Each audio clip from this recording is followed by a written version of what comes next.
안녕하세요. 코인 읽어주는 채널의 퀀트 투자자입니다. 제가 지난번에 말씀을 드릴 때가 5월 말에 한번 제가 녹화 유튜브를 하고 나서 30일이었죠. 6월달 들어서 이제 처음으로 진행을 합니다.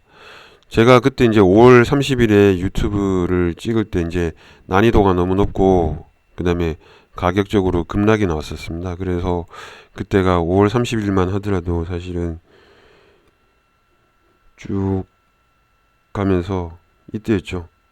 이미 2번 정도의 큰 폭락이 일어났었습니다. 사실 이게 굉장히 이렇게 보면은 뭐 별거 아닌 것 같지만 이게 거의 이 가격대면은 6만 달러 인근에서부터 떨어졌기 때문에 사실은 굉장히 가격 폭이 컸습니다. 그래서 지금도 우리나라 가격으로 보면 또 떨어지고 있어가지고 채 4천만 원이 되지 않는 것 같아요. 지금 국내 원화로 쳐도 지금 4천만 원이 되지 않고 지금 달러 가격으로 보면은 3만 4,200달러.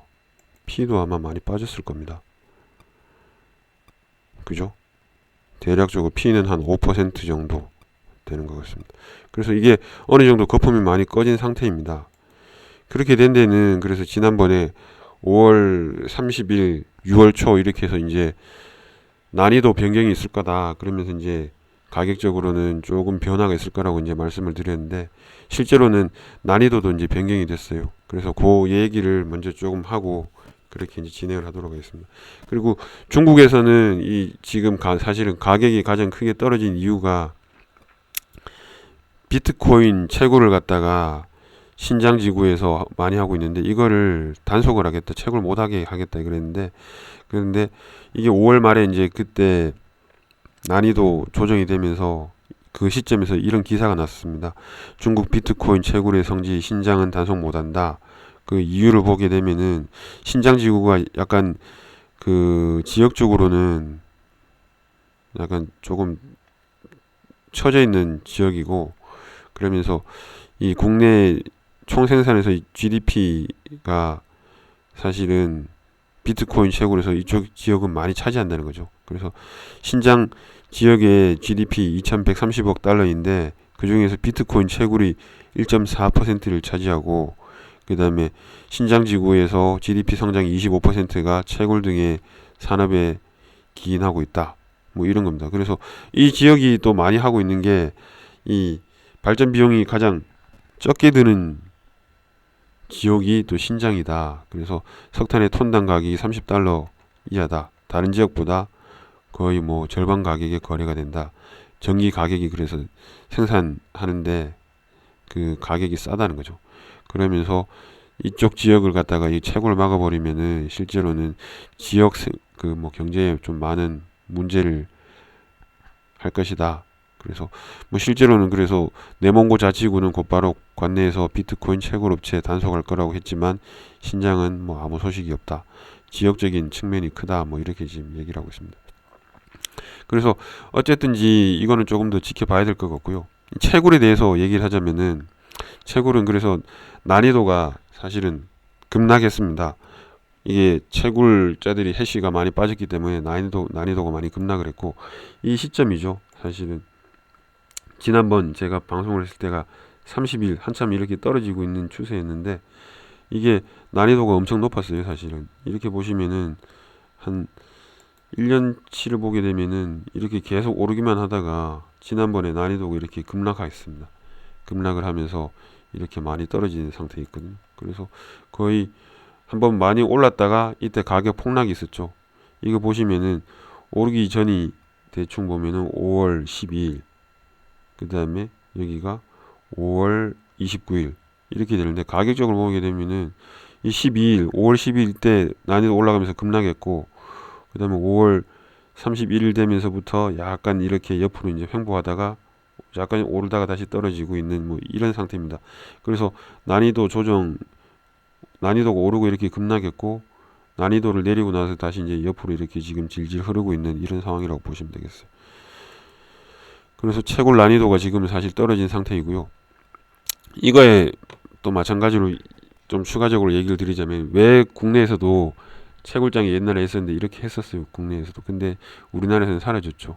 그래서 그 이유를 갖다가 궁금할 할 수 있는데 이 적어 보면은 18년 이후에 가격이 폭락하고 나서 국내 채굴장이 문을 닫았다라고 되고 있고, 예전에 이제 채굴했던 모습을 이렇게 놔두고 있습니다. 선풍기가 이렇게 있죠, 그죠? 이 발열이 워낙 심하기 때문에. 그래서 채굴이 사라진 이유 첫 번째는 에이직이 나타나면서 채산성이 안 맞습니다. 저렇게 GPU 가지고 채굴하는 건 전기 많이 먹고 효율도 떨어지고 해서 이게 그 원가 대비 채굴하면은 돈이 채산성이 안 맞기 때문에 에이직이 나타나면서, 그래서 이렇게 이게 채굴기거든요. 에이직, 엔트마이너, 우지안이 만든 엔트마이너입니다. 그래서 이게 나타나면서 안 되고, 그 다음에 아까 얘기했던 것처럼 채산성이 부족하죠. 이게 뭐 위에 거랑 똑같은 얘기입니다. 전기비도 안 나오기 때문에 결국은 문을 닫을 수밖에 없는 뭐 이런 게 있고, 그 다음에 이 전기도 좀 싸게 써야 되는데 이게 사실은 쉽지가 않거든요. 그게 이제 또 문제가 되기 때문에, 제가 예전에 알기로는 이게 공업용 전기도 못 쓰고 이게 상가 전기를 써야 되기 때문에 문제가 많습니다. 그런 게 있어요. 그 다음에 제일 큰 이유는 또 이 수요의 문제도 있죠. 이게 무슨 소린가 하면은, 이 실제로는 환경이 이거를 안 된다는 겁니다. 이게 여기 보시면은 에이직은 판매 시기를 잡기 어려울 뿐만 아니고 국내 수요 자체가 없기 때문에 대팔기거리 중고로 판매를 할 수가 없다는 겁니다. 알트코인 채굴기는 상대적으로 수요가 많고 대부분 GPU를 기반으로 해서 채굴 목적이 아니더라도 판매 채널이 있는 것이 장점이에요. GPU는 그냥 팔 수도 있는데 에이직은 팔기가 어렵다는 겁니다. 중국은 이게 에이직도 거래가 잘 되기 때문에 중고차처럼 이렇게 에이직 거래하는 시장이 또 열려 있다고 하더라고요. 근데 우리나라에서 이 에이직을 되팔기가 어렵기 때문에 이런 수요의 문제도 있기 때문에 그 채굴이 끝나버리면은 그 가격을 다 고스란히 떠나야 되는 거죠. 그래서 우리나라에서는 이런 채굴 시장이 형성되기 어렵다라고 하는 내용이 있습니다. 또 좀 빨리 봐야 될 것 같아요. 그래서 어쨌든 보시면 이게 뉴스는 예전에 6월 1일 날에 인도에서는 암호화폐를 금지하고 있었는데 18년 암호화폐 금지를 무효한다는 얘기가 있고, 그리고 비트코인 평균 거래 수수료가 7달러로 많이 떨어졌습니다. 이게 아무래도 이게 가격이 떨어지고 그 다음에 채굴 해시레이트가 이렇게 떨어지고 하면서 조금 많이 급락하게 됐어요. 그래서 5월 이 보면은 뭐 가격 폭락으로 인해 가지고 거의 한 반 토막 정도로 떨어진 것 같아요. 이 보면은 이 기사일 겁니다. 그래서 대략적으로 0.002 BTC이고 7달러 근처가 된다라고 했습니다. 이 수준이 그 4월 21일 이제 고점에서 62.8달러였죠. 한 트랜잭션 하나에 62.8달러에서 대비해 보면 지금 7달러니까 거의 뭐 한 10분의 1까지도 지금 떨어졌다고 봐야 되는 거죠. 그죠? 그래서 지금 거의 한 비트코인 트랜잭션도 많이 한 16% 정도 떨어졌다라고 나타나게 되고요. 그래서 실제로는 이게 채굴에 따라 가지고 지금 난이도가 급락을 하고, 그 다음에 이 전송 수수료도 거의 한 7달러 선까지 떨어졌으니까 이 정도면은 거의 뭐 고점 대비했을 때는 지금 뭐 거의 한 9분의 1 정도 되는 것 같습니다. 그죠? 올해 이후로는 지금 최저 수수료다라고 이제 얘기를 하고 있습니다. 7달러 같으면은 한 7,000원, 6,000원, 7,000원 정도 하는 거죠. 8,000원 정도 할 수 있을 것 같습니다. 그래서 지금 어쨌든 가격은 많이 떨어진 상태인데, 이거는 나중에 또 보면서 이렇게 얘기를 한번 드릴게요. 이렇게 하면 될 것 같은데, 어쨌든지 한 30% 떨어졌는데 골짜기보다는 산이 높다라고 하고 있습니다. 이게 예전에 이것도 이제 로그 차트인데요. 로그 차트로 보게 되면은 실제로는 뭐 이렇게 되지만 실제로는 뭐 이런 식으로 될 겁니다. 이게 18년 최고점에서 이렇게 했는데 17년, 16년 이렇게 쭉 올라갈 때 계산을 해보면은 그 당시에도 지금하고 비슷했습니다. 엄청 이게 뭐 138% 오르고 뭐 38% 떨어지고 106% 오르고 33% 떨어지고 뭐 이런 형태입니다. 그래서 238% 오르고 뭐 29% 내리고 뭐 이렇게 하다가 결국엔 이렇게 쭉 한번 대하락 크립토 윈터가 나타났던 거죠. 그래서 어쨌든지 이런 상승장에서는 한 30% 정도 떨어지고 오를 때는 적어도 한 100% 이상 오르기 때문에 요런 것들을 30%에서 40% 조정을 받으면은 평균적으로 150% 상승한다. 이게 이제 상승장일 때는 이런 것들을 한 번쯤은 고려해 볼 수 있는 부분이 있습니다. 그래서 요거는 지금 시점에서도 이런 것들을 잘 감안하셔야겠죠. 문제는 이게 문제입니다. 이거를 언제 어떻게 파악하느냐, 이게 이제 관건이 되겠죠. 이거 잘못 물리면 이렇게 2년 가야 되거든요. 2년 있으면 이렇게 올라올 겁니다. 이렇게. 요거를 조심하시면 되겠어요. 그리고 머스크가 파는 비트코인 내가 사겠다. 지난번에 뭐 셀럽들 얘기를 한번 잠시 지난주에 한번 드리긴 했었는데, 머스크가 자꾸 이상한 소리를 해가지고 이게 안 좋은 그게 하니까 지금 뭐 해커들도 지금 경고를 하고 그랬습니다. 조심하라고 그러고, 지금 더 이상 다른 사람들한테 피해 입히지 마라 뭐 이런 소리를 지금 하고 있거든요. 그래서 이거는 저스틴 선이 얘기를 한 것 같아요. 이 머스크 자꾸 이상한 소리 하면 그거 다 내가 사주겠다, 걱정하지 마라 뭐 이런 얘기를 하는 것입니다. 그리고 비트코인이 최초로 이제 법화가 될 수가 있는데, 이게 지금 엘살바도르, 중미에 있는 엘살바도르에서 세계 최초로 지금 법화를 지금 지정하려고 추진을 하고 있습니다. 실제로 그 대통령이 법안까지 제출을 했고, 실제로 이 나라에서도 보면은 어떤 내용이 있냐면은 이 내용입니다. 이게 사실은 비트코인의 가장 큰 이유가 이거였었거든요. 엘살바도르가 국민 70% 정도가 신용카드나 은행 계좌를 가지고 있지 않아서 금융 서비스를 받지 못하고 있다는 겁니다. 그래서 이런 것들을 대체하기 위해서는 그 현금 거래만 지금 하고 있기 때문에 추가적으로 어떤 금융 시스템이 필요한데, 그런 것들을 갖다가 뭐 우리나라처럼 포스 시스템을 놓는다든지 이런 것들이 현실적으로 어렵기 때문에 비트코인으로 진행을 하겠다라고 하는 것들을 지금 얘기하고 있습니다. 그래서 이게 결론은 그거죠. 그 은행 계좌는 못 가지고 있지만 대부분 사람들이 핸드폰은 가지고 있다, 이 소리를 하고 있는 겁니다. 그리고 지난번에 제가 얘기했던 거가 지금 이게 뉴스 기사에 지금 제가 다 여기다가 업로드를 해놨습니다. 토론방에다가 이걸 지금 다 제가 업로드를 해놓은 거기 때문에 관심 있는 기사들을 한번 보시면 되겠어요. 관세청에서 지난번에 제가 김치피를 얘기를 한번 설명을 드리고, 이거 위험하니 가지 마라 그랬는데, 실제로는 암호화폐 환치기 이제 집중 조사를 해가지고 많이 한 사람들은 아마 이거 지금 그 세금을 더 매길 것 같아요. 그 얘기를 하더라고요. 예, 이거 한다 그러더라고요. 과태료 낸다. 관세청 조사 결과 뭐 과태료 내겠다. 200만 원과 위반 금액 4% 중에서 큰 금액으로 내겠다. 뭐 이렇게 하고 있습니다.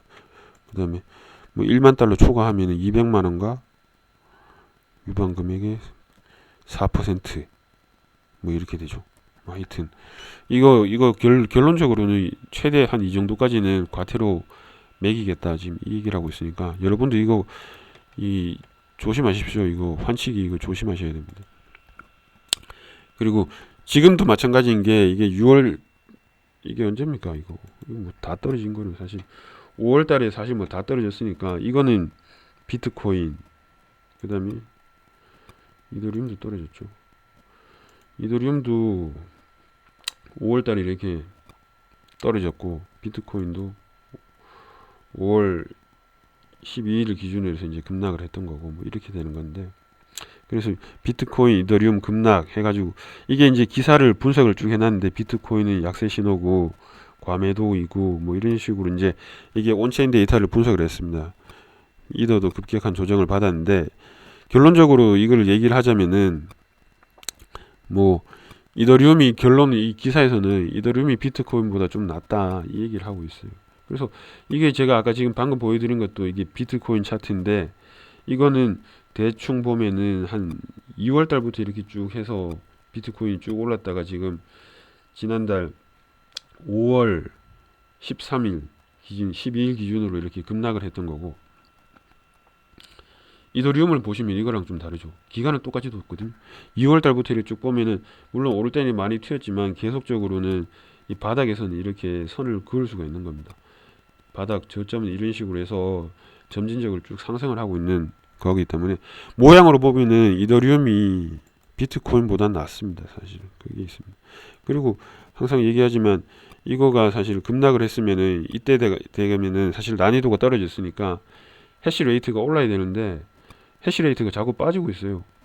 그렇기 때문에 이게 지금 이게 무슨 것을 의미하냐면은 운전수가 손을 놨다는 소리입니다, 사실. 그래서 이게 당분간은 이게 이런 식으로 다시 반등을 칠 가능성은 적다고 보시면 되겠습니다. 그래서 아마 이게 난이도 조정이 또 뭐 오겠지만, 하여튼 난이도 조정이 와도 뭐 별로 바뀔 것도 없고, 이거는 이렇게 당분간 흐르기만 해도 다행인 상황입니다. 더 안 떨어지면은 사실 다행이다, 이렇게 보시면 되겠고, 올해 지금 시점에서는 이더리움이 먼저 오를 가능성이 있습니다. 예, 확실히 그렇습니다.